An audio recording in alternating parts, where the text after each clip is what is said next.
அண்ணா பல்கலைக்கழக மாணவி பாலியல் வன்கொடுமை வழக்கில் யாரை காப்பாற்ற துடிக்கிறது இந்த திமுக அரசு என்று அண்ணாமலை கேள்வி எழுப்பியிருக்கிறார். கூடுதல் விவரங்களை வழங்குகிறார் செய்தியாளர் மாணிக்கம். வணக்கம். விவரம். அண்ணா பல்கலைக்கழக மாணவிக்கு நடைபெற்ற பாலியல் வன்கொடுமை அந்த வழக்குல நேற்றைய தினம் குற்றவாளி ஞானசேகரனுக்கு என்ன தண்டனை என்பது குறித்தான முழு விவரத்தை சென்னை மகளிர் நீதிமன்றம் அறிவித்திருந்தது. அந்த தீர்ப்புடைய முழு விவரங்களும் வெளியாக இருக்கின்றது. இந்த சூழல்ல ஞானசேகரன் மட்டுமே இந்த வழக்கில் தொடர்பு இருக்கக்கூடிய குற்றவாளி, வேறு யாரும் குற்றம் செய்யவில்லை. ஞானசேகரன் ஒரு தனிநபராக இந்த குற்றத்தை செய்திருக்கிறார். யார் அந்த சார் என்று கேட்பது நீதிமன்ற அவமதிப்பாக கருதப்படும் என நேற்றைய தினம் அரசு தரப்பு வழக்கறிஞர் மேரி ஜெயந்தி செய்தியாளர் சந்திக்கும் தெரிவித்திருந்தார்.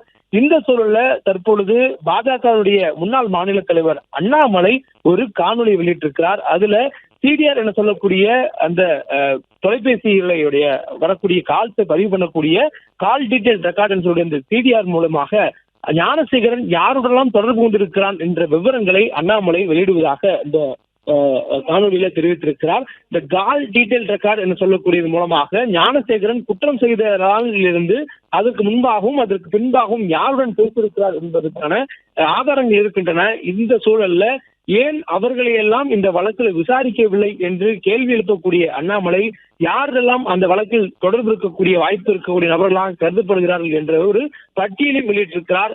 அதில் திமுகவுடைய வட்ட செயலராக இருக்கக்கூடிய கோட்டுப்புறம் சண்முகத்துடன் ஞானசேகரன் தொடர்பு கொண்டிருக்கிறார். 4 நாட்கள்ல அதிக முறை அவருடன் தொடர்பு கொண்டிருப்பதாக அண்ணாமலை தெரிவித்திருக்கிறார்.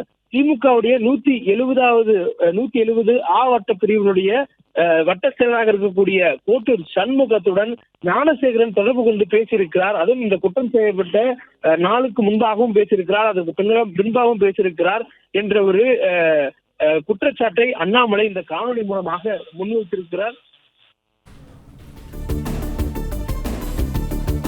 மாணிக்கம், நீங்க இணைப்பில் இணைந்திருங்க.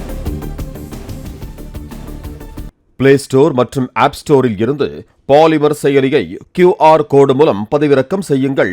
செய்திகளை உடனுக்குடன் பெறுங்கள்.